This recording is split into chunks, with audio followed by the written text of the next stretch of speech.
Bon, je pense qu'il est temps de vous donner des nouvelles de cette magnifique colonie, parce qu'il s'est passé pas mal de choses.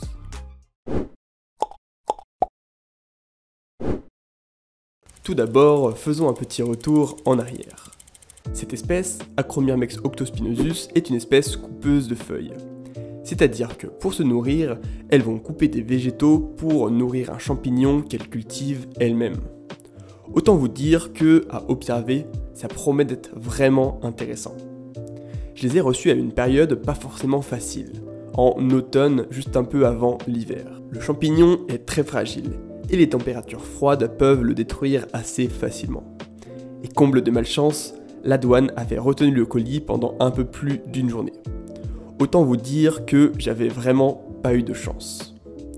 Lorsqu'elles sont arrivées, le champignon était pratiquement mort. Et en voyant ça, comme vous en doutez, j'étais plutôt très stressé. Je les ai installés dans un setup un peu spécial, car cette espèce a besoin de conditions bien spécifiques, comme vous pouvez le voir sur ces images. En effet, elles doivent gérer différents paramètres comme la ventilation, le CO2, pour que le champignon se développe. J'ai tout tenté pour relancer le champignon. Malheureusement, il était trop petit pour réussir à repartir. La seule solution restante était de trouver quelqu'un ayant un champignon d'Acromyrmex. Mais cette solution avait un gros problème.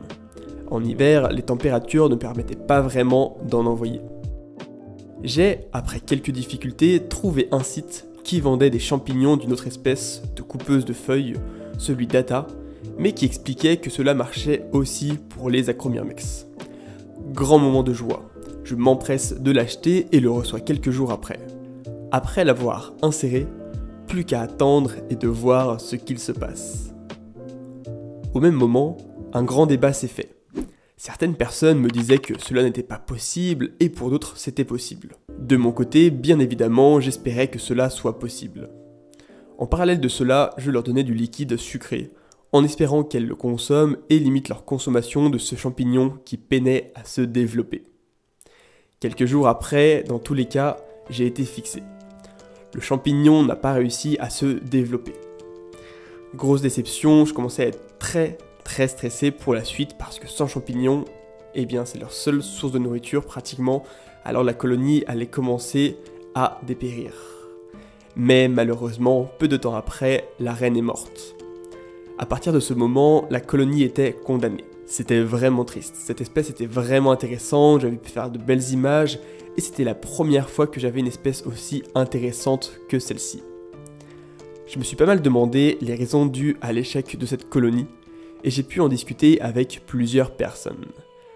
Malheureusement, j'ai pas vraiment d'idée précise sur ce qui a pu être la cause, et c'est d'ailleurs quelque chose d'assez frustrant.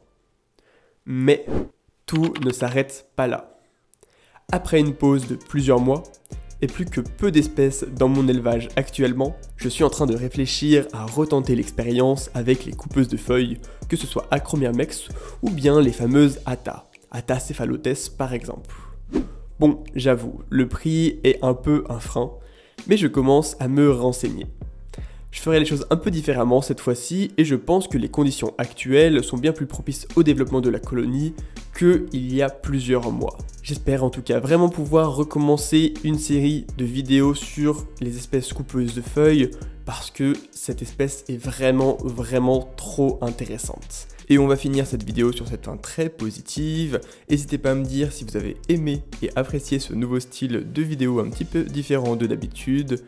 Et on va se dire à la prochaine. Allez, bye bye tout le monde.